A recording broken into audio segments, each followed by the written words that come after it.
خونا المروكي هذا اللي دار على الفيديو تاعي زعما قال لهم دومير يزور التاريخ.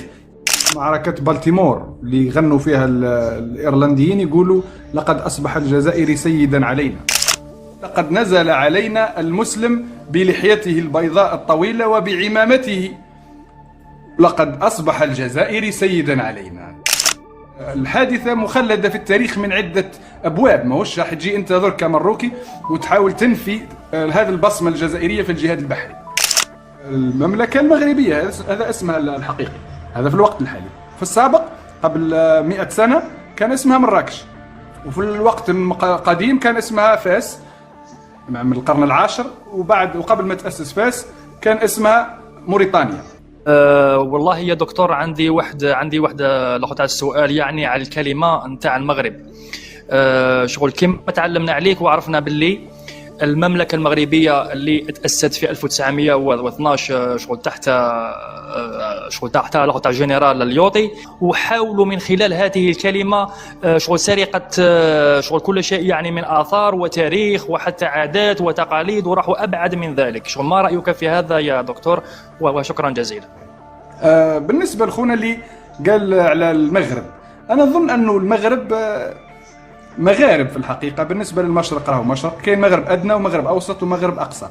الجزائر هي حرية بكلمة المغرب في يومنا هذا لو كان ما جتش المسميات الحديثة لكونها تمتد من طبرقة إلى ملوية، يعني أكبر مغرب هو المغرب الأوسط. نعودوا نرسموا الخريطة ونحوا الأسماء الحالية ونسموا الأسماء اللي ربما اللي كانت قبل 6 قرون 7 قرون. كانت المغرب الأوسط في ابن خلدون مثلا، عند ابن خلدون تقرأ 1000 مرة مذكورة في كتابه المغرب الأوسط، المغرب الأوسط، المغرب الأقصى، المغرب الأدنى، يسميها بهذه الأسماء، واللي قبله كامل من المؤرخين. فأكبر المغارب هو المغرب الأوسط جغرافيا، لكن المغرب الأقصى أيضا عنده ميزة يستحق من أجلها كلمة المغرب، اللي هي كونه الأقصى. يعني المغرب أقصى أو أغرب المغارب هو المغرب الأقصى. دونك المروك عادي لأنها تهز كلمة المغرب، والجزائر عادي أنها تهز كلمة المغرب. ربما تونس حظوظها في أنها تسمى مغرب قليلة لأنها صغيرة جغرافيا وزيد ليست في أقصى الغرب، ومش ما عندناش مشكل في أنهم يتسموا المغرب في الوقت الحالي، ولو أنها مش المغرب في الوقت الحالي يا خاوة، اسمها المملكة المغربية.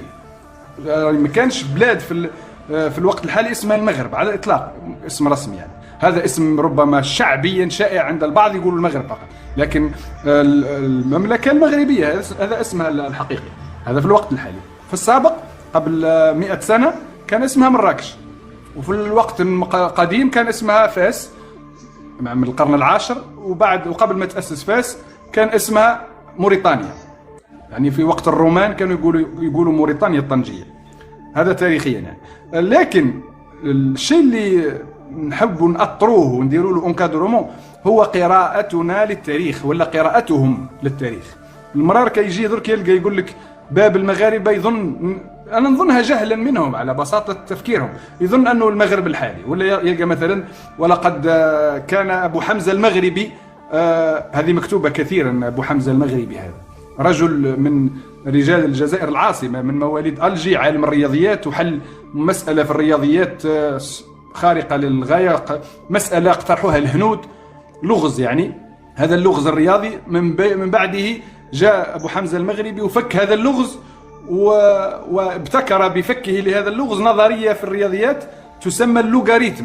واللوغاريتم هذا من بعد سجل باسم الإنجليز وباسم الأوروبيين، لأنهم ربما روجوا له علميا أكثر ما روج له أبو حمزة المغربي. هذا أبو حمزة المغربي ما عنده حتى علاقة بالمروك، أمه تركية وباباه جزائري، عكس الكرغ اللي أمه جزائرية وباباها تركي. هذا أمه تركية وباباه جزائري. ف تسميته بالمغربي في كتب التاريخ فلأنه الجزائر في نظر المشارقة كانت مغرب، وتونس في نظر المشارقة كانت مغرب، وقس عليها من أسماء الأعلام التاريخية التي تسمى بالمغربي.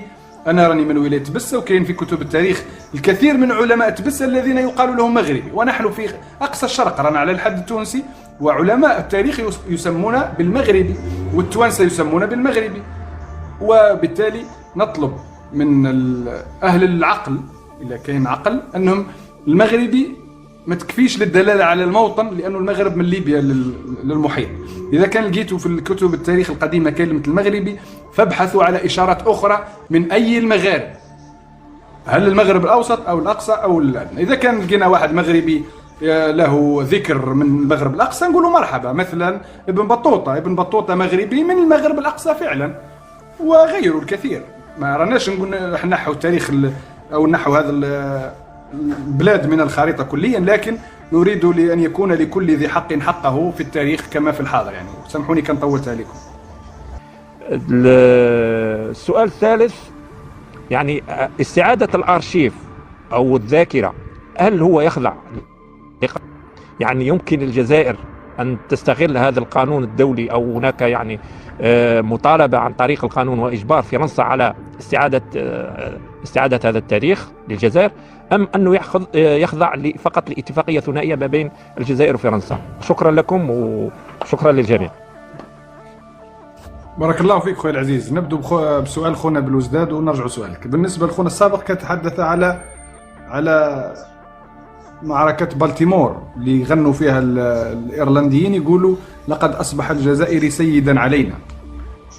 هذا القصيدة قصيدة شعبية في الذاكرة الإيرلندية، لأنه هجم الأسطول الجزائري على إيرلندا البعيدة علينا بآلاف الكيلومترات. وكان الحدث هذا بعد الاحتلال الإنجليزي لإيرلندا. باه نتفاهموا بأننا لم نغزو إيرلندا كدولة، وإنما غزونا التواجد الإنجليزي فيها، وكانت الجزائر وقتها قد أعلنت الحرب على إنجلترا.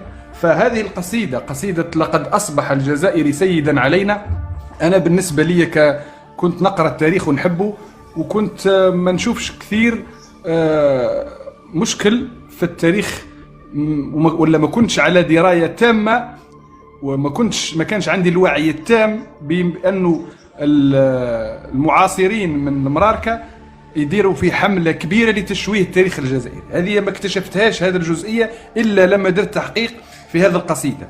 اكتشفت أنه المراركة الحاليين عندهم منهج ولا عندهم جيش إلكتروني، وعندهم حملات موجهة لتشويه التاريخ الجزائري والانتقاص منه. كيفاه؟ هو أني هذه القصيدة لما جبت نصها وعرضت المصدر الأصلي اللي طبعت فيه، مكتوبة The Algerian is our Lord. الجيرين، مش الجيريان ومش الجيريان، وإنما مكتوبة الجيرين. The Algerian، الجزائري أصبح سيدا علينا. وقريتها الجيرين على أساس أنه الجيرين هو الجزائري بالإنجليزية القديمة، درك ولد الجيريان، لكن الجيرين في كتب التاريخ هو نفسه الجزائري، تحولت من بعد إلى الجيريان، وتقدروا تشوفوها في العديد من كتب التاريخ. لكن خونا المروكي هذا اللي دار على الفيديو تاعي زعما قال لهم دومير يزور التاريخ، لأنه The Algerian is our Lord، راهي الجيرين هذه معناها نوع من السفن الأمريكية.